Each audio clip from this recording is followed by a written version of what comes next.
Tractor अगर start नहीं हो रहा है तो उसकी सबसे पहले हमें 3 चीज़ कौन कौन सी चेक करनी है, बताया था ना। अगर वो तीनों चीज़ें ठीक है तो ट्रैक्टर आपका स्टार्ट हो जाएगा। कौन कौन सी है? पहली चीज़ होगा टैपिड सेटिंग। टैपिड सेटिंग अगर सही है तो ट्रैक्टर स्टार्ट होने के चांसेस है। दूसरा फ्यूल टाइमिंग अगर सही है तो भी ट्रैक्टर स्टार्ट हो जाएगा। तीसरी चीज गियर और फ्यूल वाली उसी में आएगी। तीसरी चीज है फ्यूल लाइन। अगर आपकी फ्यूल लाइन क्लियर है, टैपिड सेटिंग सही है और आपकी जो गियर की टाइमिंग है वो अगर सही है तो ट्रैक्टर स्टार्ट होने के चांसेस है, आपका ट्रैक्टर जरूर स्टार्ट हो जाएगा। अब मान के चलिए कस्टमर अगर आपको बोलता है कि भाई मेरा ट्रैक्टर ब्लैक स्मोक दे रहा है या ब्लू स्मोक दे रहा है।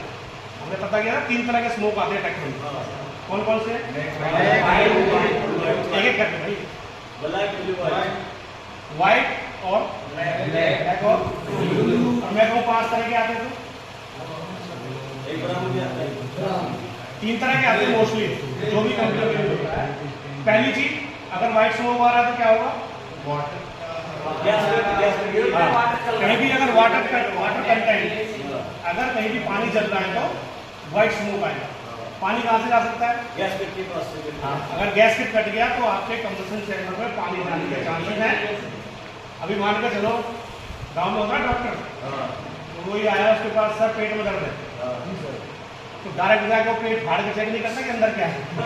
वो पहले उसको पूछता है भाई कल क्या खाया था, हो सकता है गैस भी हो। तो वैसे ही अगर हमारा कोई कस्टमर बोलता है कि भाई मेरा ट्रैक्टर ब्लैक स्मोक दिखा रहा है, मतलब काला धुआं देने का चांस क्या है? फ्यूल या तो प्रॉपर नहीं चल रहा है या फ्यूल कंजप्शन ज्यादा हो रहा है। अब मान के चलो हमने मान लिया कि फ्यूल कंजप्शन ज्यादा हो रहा है, तो उसके लिए हम पहले क्या चेक करेंगे?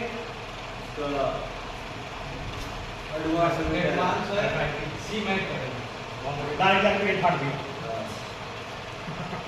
एक चीज हमेशा ध्यान रखिए, टॉपिक में क्यों डिस्कशन कर रहा हूँ, कोई भी चीज चेक करने के हमारा एक प्रोसीजर होता है, उसको बोलते हैं 5 वाई, मतलब 5 क्यों। और ट्रैक्टर में हमेशा हमें कोई भी चीज चेक करनी है तो हमें ट्रैक्टर के पिछले वाले हिस्से से आगे बढ़ के आना। अब मान के चलिए किसी कस्टमर ने बोला भाई रोटावेटर में डीजल ज़्यादा खा रहा है, तो सबसे पहले हमें जाकर वहाँ जाकर ऑपरेशन नहीं करना है कि टैप को लाओ और फलाना करो ढका करो, कोई जरूरत नहीं। सबसे पहले जाके चेक करो कि पीछे जो रोटावेटर लगा हुआ है क्या उसकी सेटिंग मेरे ट्रैक्टर के हिसाब से है या नहीं है। दूसरी चीज आगे बढ़ के आएंगे तो क्या वो गियर सिलेक्शन, जिस गियर में रोटावेटर चलना चाहिए, क्या वो सही गियर और सही आरपीएम यूज कर रहा है कि नहीं कर रहा है।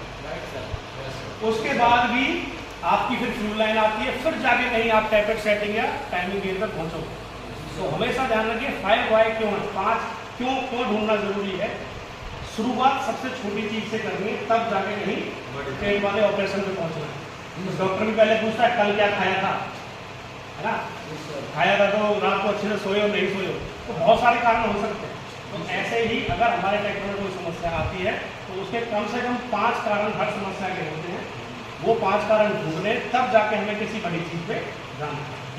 तो हमेशा ध्यान रखिए ट्रैक्टर अकेला कुछ नहीं कर सकता जब तक उसके पीछे कोई इम्प्लीमेंट नहीं करना है। और ट्रैक्टर में कभी भी कोई समस्या आएगी तो 99% जो समस्या आती है वो इम्प्लीमेंट की सेटिंग प्रॉपर ना होने की वजह से ही आएगी।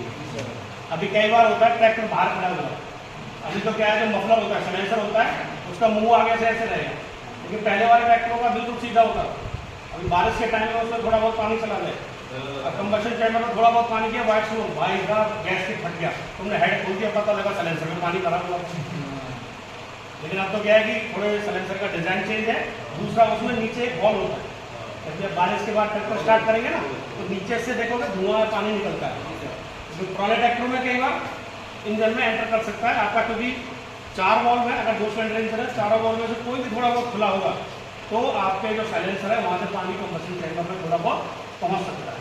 तो सबसे पहले छोटी से छोटी चीज़ को चेक करना है, उसके बाद जाके हमें किसी बड़ी चीज़ को देखना है। पता लगा डायरेक्ट जाके पेट फाड़ दिया, पता लगा रात को उसमें कोई गला सब्जी खा ली थी जिससे गैस बनी हुई। क्लियर है?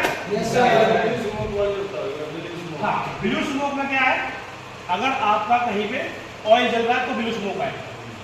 ऑयल कैसे पहुंच सकता है कंप्रेसर चैम्बर में? पहली चीज या तो वाल्व की गाइड घिस गई हो तो वाल्व गाइड से जा सकता है, या आपके जो रिंग कट गए, ऑयल रिंग जो नीचे लगा होता है पिस्टन पे, ऊपर कंप्रेशन रिंग, नीचे ऑयल रिंग, ऑयल लीक करने की वजह से भी आपका जो ऑयल है वो पिस्टन में कंबशन चैम्बर में आ सकता है। मेन ये 2 कारण है, ठीक है। तो अगर उस टाइम एक तीसरा कारण भी है, जो आपका वेट टाइप एयर क्लीनर होता है ट्रैक्टर के अंदर, उसके अंदर नीचे लगभग 900 ml या 1 लीटर ऑयल भरा होता है।